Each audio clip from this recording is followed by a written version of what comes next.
Well, he was not a Crusader for the first 3 years of his HAHL career, but Jared White certainly became one of the fan favorites in short order. Happy to have you here for another, I guess, summer catch up is what we've been calling these things. It's Whitey, and Whitey, I got to ask how you been, man. How's things going?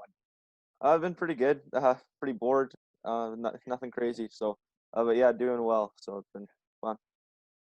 You undersell it. Nothing crazy, says the man who had committed to the University of Alabama, Huntsville, had the program get cut, had the program get reinstated, and ultimately ends up with a commitment to Western Michigan. So that's the Coles notes of how that all went down. But can you walk me through your version of what was a bit of a wild scenario for a couple months there? Yeah, it was.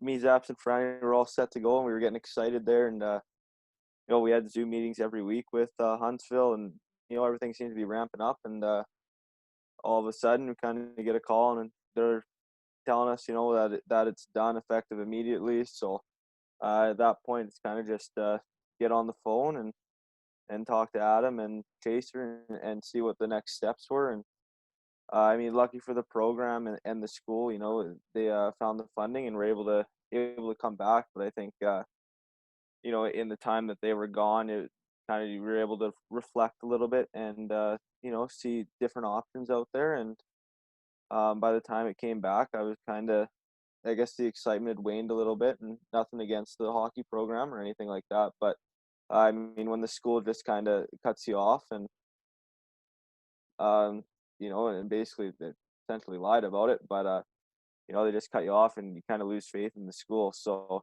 I felt there was a better opportunity out there, and I think lucky for all three of us, we were able to get some good situations set up, and so we're excited again for next year. So again, it's Western Michigan that you're committed to now. The other two, Zabernik in Vermont and Franchuk on Long Island. A little bit disappointed you're not going to get to go to the same place with a couple of your teammates. Yeah, I think that was a big thing going there. Is I knew three guys going with me, and obviously Hickey and Isaac were there already, and I knew both of them. So that was definitely exciting to get to go play in college hockey. In a different town, than a place I'd never been to, and really experience that. And they had something I wanted to take, and there were reasons I wanted to go to the school, and that didn't change. But just the opportunity arose to go somewhere else, and the pieces started falling into place, I guess. So Talk to me about Western Michigan. I know about this much. They've got a pretty high draft pick wearing their C right now. And Matthias Samuelson, correct me if I'm wrong on this, but I believe he was like a 32nd overall pick in 2019 to Buffalo off the top of my head. So the caliber of hockey is obviously there. And I'm curious what you know about the program.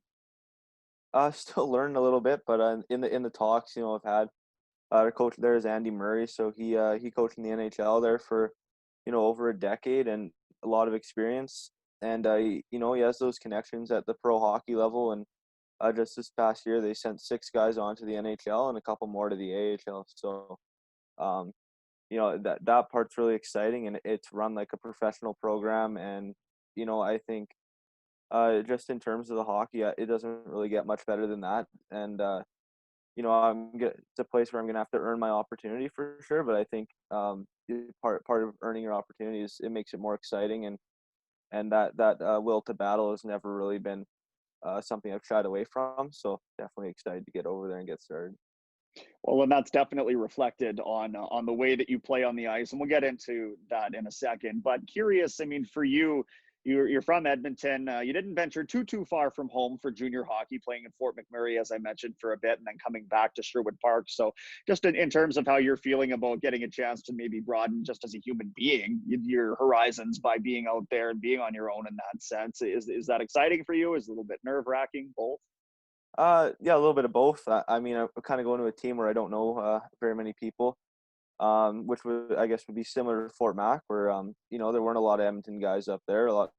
Nobody I really played with the first year, and um, so that kind of got me prepared for that in a sense. It's a little bit different. We're not building anymore. You got to go live on campus, and and I think that's something I'm definitely looking forward to. And it's always been a goal. I never really wanted to go to college in Canada. I kind of wanted to go in the States, and that was just kind of what I decided at a younger age, and so to have the opportunity to do that is super exciting.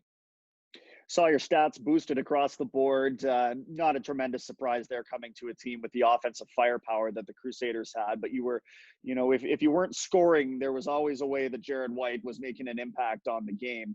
What is Western Michigan getting in sort of the final? You've completed your junior career to where you're at right now.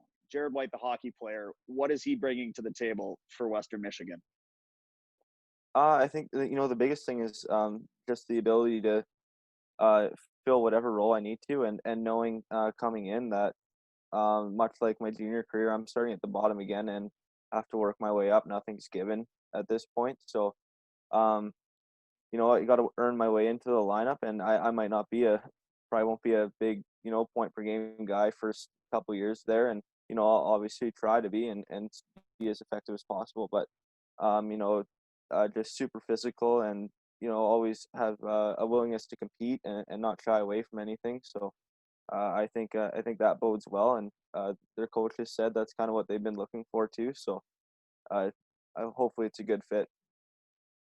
Did you have some fun in this past season playing the role of the villain a little bit? I feel like, you just talked about starting over again at the bottom of NCAA, but you had a hell of a ride at the top of junior hockey. Just as a spectator watching what you were able to do with your physicality, the scoring touch, the chippiness, the intensity, all of those kind of intangibles. That's something that you had to have had a tremendous amount of fun doing, right? Yeah, and it kind of got more and more fun every year, and I kind of was a little past my rookie year and would try to go after the bigger guys, and just that was just kind of get under their skin a little bit, and then this year it was fun because not only I'd go out there and get under people's skin, but they try to come back after me, and I mean at this point it wasn't even worth it, right? Like um I mean some of the guys off Spruce are I don't even like can't even explain it to you. It's just so dumb, but Yeah, I don't have that censor button on hold here, so but I know uh, what you mean, right? And but that's yeah, it's exactly what I'm just talking about. but yeah, no, it was really fun because it's always good to there's some guys who can say it and be a pest, and and some people can do it and back it up, and I feel like I have the ability to back it up, and I don't have to go out there and fight. I mean, my gloves are pretty much glued on for the most part, and I don't feel like I played dirty by any means. So there's really no reason for me to defend myself if I'm not doing anything wrong. So, but yeah, I'll be annoying as I can, and hopefully try to get other people off the game. And it was fun. It it might be a different element there with everybody wearing the bird cage. I don't know how that's going to Yeah. go. I guess you'll find out in a hurry. Um, just talk to me for a minute about the group that you guys had in that room. I mean, you were able to be a little bit more freewheeling on the offensive side of things because you had an excellent defense core, but there was also, as I mentioned, just an incredible amount of firepower throughout that lineup, of which you were definitely a part. Was I don't know how to frame this question necessarily, but just maybe a thought on what that group was like and what you guys were ultimately building towards there before it was cut off. Yeah, I think we were really a really tight knit group of guys, and I in any locker room, obviously, some people are going to be a little bit closer with others than other people are, but I felt like in this room everybody got along really good, and spent a lot of time away from the rink for especially for a team based in the city. That's a lot harder with so many guys from home and having different friend groups and stuff. But we boys always seem to want to be around each other. And then I think on the ice, that really showed when the start of the season we gelled really quick and got off to a hot start. And even when we kind of had a little bit of a rough patch, we were able to turn around and played some of our best hockey coming out of that. So I think going into the playoffs, we probably would have been a pretty strong team, and we were all getting excited and we were ready to go. And um, it's unfortunate what happened, but you know what? I think with what's happened after, with all the commitments and guys, moving on to the next level, I think it just shows really how strong of a team we did have. So. I want to wrap up with this. Over the course of your junior career, what do you think the biggest lesson that you learned was to pass on to somebody who, as we know, I mean, the Crusaders are essentially graduating most of the top talent of that team, and then having a bunch of young kids once again fill in sort of, you know, the Crusaders' second generation. So, just as far as what you may have learned over the course of your junior A hockey career, a lesson that you'd like to pass on.